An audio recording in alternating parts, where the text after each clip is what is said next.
Assalamualaikum warahmatullahi wabarakatuh. Hai, apa kabar teman-teman semua? Kali ini saya Nurana Prasari akan membahas suatu kasus yang sangat memprihatinkan untuk saya pribadi.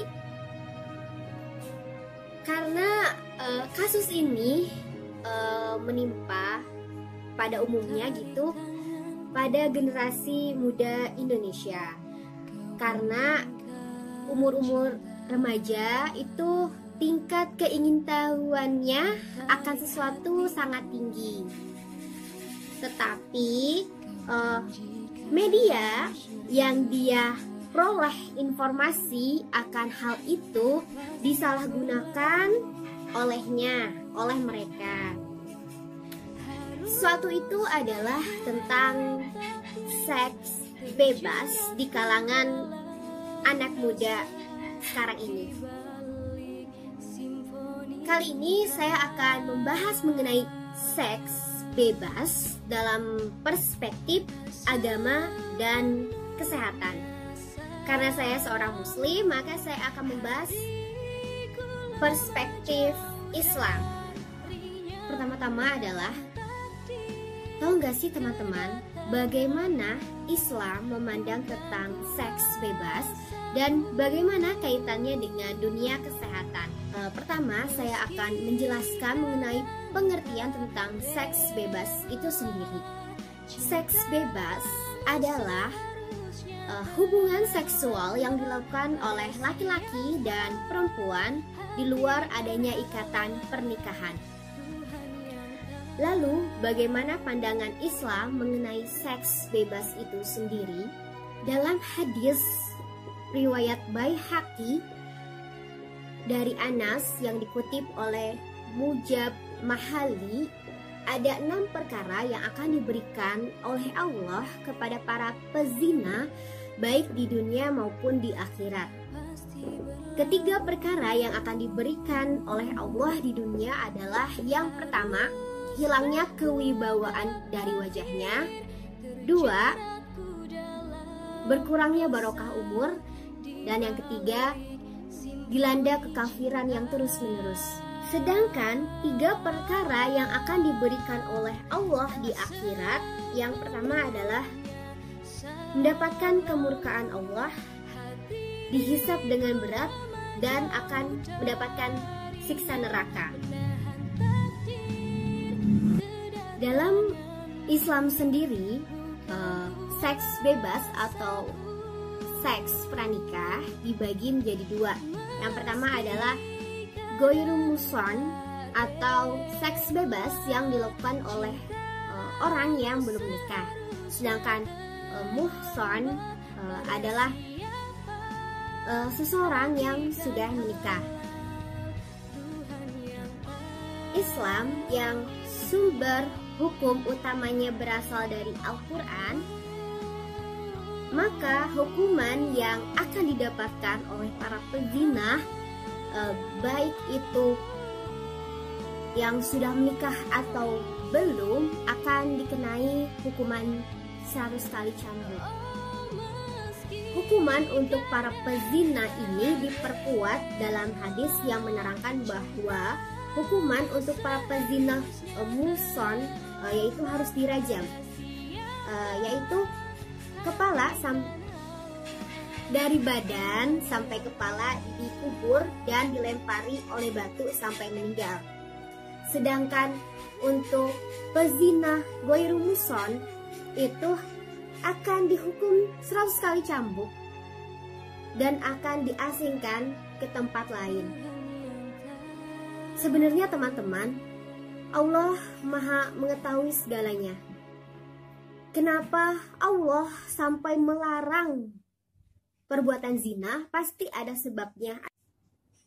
Kalau misalnya kita mentafsiri Al-Quran, ayat Al-Quran gitu, mengapa Allah sampai melarang perbuatan zina ini? Sebenarnya dari perbuatan seks bebas ini tuh ada sebab akibatnya di masa depan gitu. Mungkin awalnya nikmat gitu atau mudah, karena kita melakukan maksiat itu sangat mudah, sedangkan melakukan ketaatan itu atau kebaikan itu sangat sulit gitu kan. Jadi misalnya ya, ada seorang laki-laki dan perempuan, dia seks bebas, melakukan seks bebas. Kemudian terjadi kehamilan yang tidak diinginkan. Misalnya perempuan itu meminta pertanggungjawaban laki-laki itu untuk menikahinya. Secara hukum pernikahannya sah, dan ketika bayinya itu lahir, maka tidak perlu ada akad baru. Tapi yang perlu menjadi perhatian adalah anaknya itu. Jika anaknya itu adalah laki-laki, maka ia tidak berhak untuk menjadi ahli waris dari pihak bapaknya. Jadi nasabnya itu nyambung kepada ibunya saja.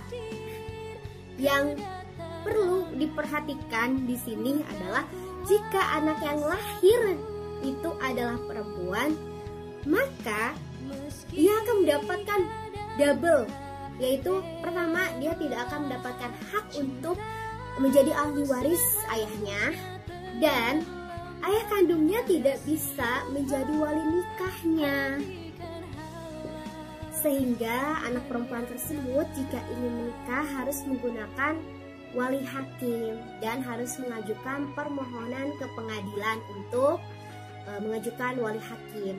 Seperti itu. Sebenarnya pasti ada sebab akibatnya mengapa Allah melarang kita untuk melakukan perbuatan zina kayak gitu. Soalnya mengakibatkan banyak hal gitu kan. Terutama kasihan anak yang akan lahirnya itu. Lebih baik ketika engkau seorang laki-laki mencintai seorang perempuan, daripada melakukan seks bebas, mending langsung nikahi dia. Karena ketika sudah akad diucapkan, maka segala sesuatu yang dilakukan adalah berpahala, bukan mendatangkan dosa seperti seks bebas. Jadi misalnya suami istri yang akan melakukan hubungan seksual pasti akan mendapatkan pahala kayak gitu kan, karena tujuan dari hubungan seksual itu adalah untuk menghasilkan keturunan, kan. Nah teman-teman, ternyata seks bebas ini memiliki banyak sekali dampak negatif, terutama dalam dunia kesehatan. Pertama nih ya teman-teman, yang harus perlu diketahui adalah ketika seseorang melakukan seks bebas, ia kemungkinan besar akan mengalami berbagai macam penyakit seperti HIV/AIDS, sifilis, dan sampai mungkin terjadi kehamilan yang tidak diinginkan tersebut. Sehingga banyak sekali kasus yang dilakukan oleh remaja, yaitu tentang aborsi. Sebenarnya Allah sangat melarang tentang aborsi ini, karena secara hukum positif pun itu dilarang. Maksudnya tuh karena secara tidak langsung aborsi itu adalah menghilangkan hak hidup anak tersebut, dan anak tersebut itu tidak berdosa sama sekali. Dan karena remaja yang melakukannya, sehingga organ reproduksinya itu belum matang sempurna gitu. Jadi banyak sekali resiko yang akan didapatkan oleh remaja tersebut jika melakukan hubungan seksual kayak gitu. Banyak kan ya kasus-kasus yang kita lihat di media sosial ataupun di berita-berita online atau di newspaper mengenai perhatian ibu muda, karena organ reproduksinya itu belum benar-benar matang untuk digunakan untuk hubungan seksual, apalagi melahirkan kayak gitu. Karena melahirkan sendiri itu adalah perjuangan hidup dan mati seorang wanita.